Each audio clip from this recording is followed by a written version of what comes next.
Hello everyone, Reverend619 here. One thing I do want to talk about that I kind of kept on the download coming in with the Grim Dark Challenge is just how good Jukari weapons are for Executioners, especially a Blade Dancer Executioner. So when it comes to Executioner, there's a very good argument that if you're going down the Blade Dancer route, that Jukari weapons are BiS. By very good argument, I mean I haven't heard any other arguments for any other weapons. Even if you're going for Cabela and you're going along her Blade Dance route, it vastly out-damages her standard weapons. I think the highest single target hit I've done is about 25k, and even then I reckon you could get higher, and that's using stuff like Voidborn's Pride, Malpain Shroud, and then building up Jukari stacks to then do a big where it hurts explosion. Even for a Pyromancer Blade Dancer Executioner, having the 3 different types of dots, yeah, no, it's going to do a lot. Especially with the Glimmer Steel Blades that can do enhanced damage based on how much bleeding there is. It was actually one of the tricks that I used to actually rapidly speed through everything when it came to Act 3 to Act 5 in the competition. When it comes to a Warrior Executioner, I guess you could argue that, yeah, chainswords are better because obviously you can build up a lot of stacks and do a lot of bursts with that.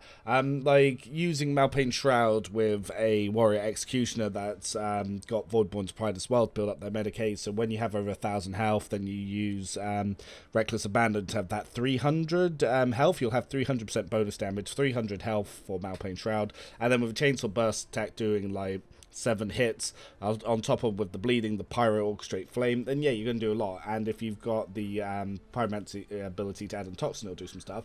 But if you're not going into Psyker, then you definitely want to be looking at Jukari weapons, I would say. And even on a non-Psyker or a Psyker, it still does really good. So I'll put up on screen. So I did change nearly all my main builds and my companion builds from the videos for this competition. So I'll throw up my Pyromancer one real quick.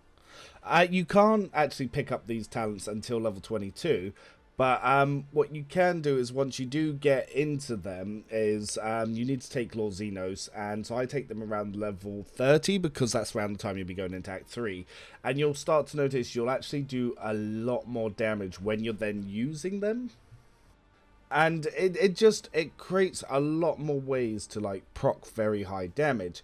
One of the ones I like to use is the Jukari weapon that on kill will actually spread toxins, so you can preload some dots. And then you've got the Glimmer Steel one that can either do more damage when they already have dots on, or it can apply more dots. So I actually mix the 2 of them between my Blade Dance Pyro and my Cabela. So they sort of have those builds working in tandem together. And it allows them to do quite a lot, actually. And I find that it makes the builds themselves not only more damaging, but just overall quicker. So when you then mix them in together, you can have quite deadly combos. So Cabela, I do around the same. We pick it up around level 30. The reason for this is because, again, you can't really get the good weapons to Act 3 for this. So once you go into Act 3, that's when you can start using them. So it's already sort of preloaded to go into, because Act 3, you'll probably be 30 to 36, if not even 37. So the ones that I kind of like to use is to get the Black Haze Venom Blade, or even the Sharpened Venom Blade, just want some damage, as well as the Glimmer Steel Blade and the Serrated Glimmer Steel Blade. It would just really up your damages. The Virulent Slicer apparently is really good, but to be fair, I've never found that outside a toy box. But having these on, like I said, it will give you ways to sort of really enhance your damage and really push up for higher. So when you're building in for your like Blade Dancers, your Pyros, it will do so much more than if you didn't use them. And like I said, if you're still going like the Warrior Chainsaw Executioner route, then that's still very, very good. But yeah, no, I do highly suggest looking into those because it will really help move your gameplay. I know towards the end I started speeding up to the point where I was pretty much just using Death from Above to do insta-kill because I had both these weapons, and then just inflame spamming, so I was going through encounters very, very quickly. But you'll find that with these weapons, even before you get to that point, it will actually do a lot more for you. And it will do a lot more than Cabela as an assassin using her custom weapons, or if you use them on the Executioner, because, yeah, doing a little 50% more damage, more damage when they're above 50%, or more damage when they're below 50%, isn't going to equal the damage that these dot weapons can do, because no, it is quite a little bit different, especially like as you get into some of the more overpowered stuff in Act 3 and Act 4. Yeah, you'll see that the Jukari weapons will vastly go on ahead of it. Funny enough, I even pick up Jukari weapons for Urelix. There's actually a really good sniper that you get in Act 3 that is Jukari. And it will allow you to sort of up the play, because you can get a mask that you do an extra attack on kill. You get a mask that you do an extra attack on crit, and then you get this one that does extra damage on actually using Deadeye shots. So you can essentially get 3 shots instead of her normal 1 per round.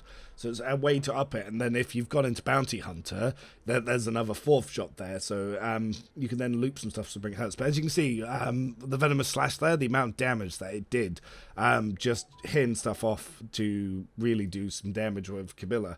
Her Death from Above then misses, but it really picks it up. I know I showed off in a video before when I was doing those 20k hits. Again, at the time I was trying to kind of downplay how strong it is. I didn't want everyone going into the competition copying me doing Blade Dance, Executioner, Pyro, Jukari weapons, because it's such a strong play and it can just pick up kills so quickly. And then yeah, if you add in Pyromancy on top of it, it's just insane. Because Carnival of Misery allows you to pre-stack dots and everything.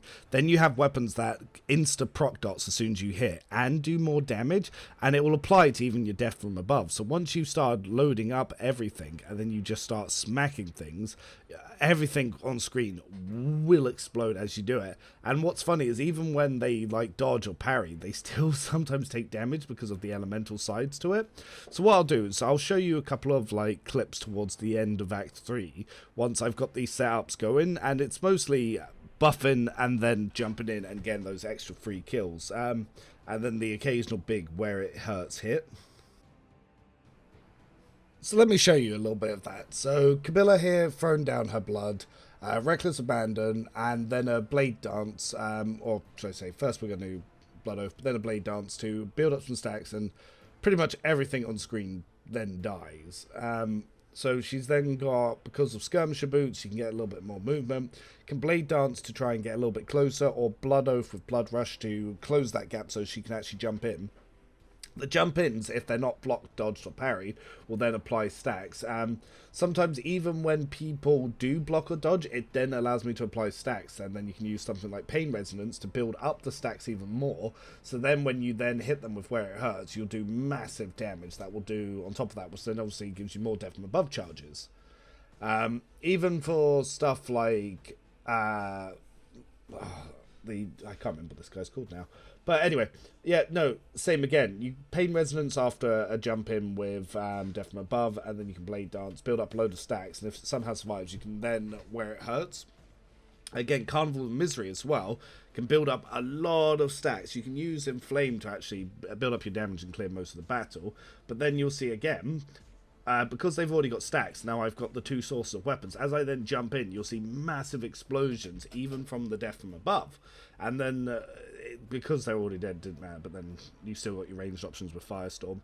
But one of the really good ones here is if you have a group of tougher enemies that you haven't already taken out somehow, you can build up all your damage and you can really get in there. And if you use something like I do, the Fencer's Boots, even when enemies have interrupt turns, it's not going to matter. So look, jump in here, wipe out most of the battlefield. The enemy gets an interrupt turn, tries to attack me, which then gets parried, and then, because the Fencer's Boot automatically gets hit back with a where it hurts. So I just wiped out this entire encounter just by...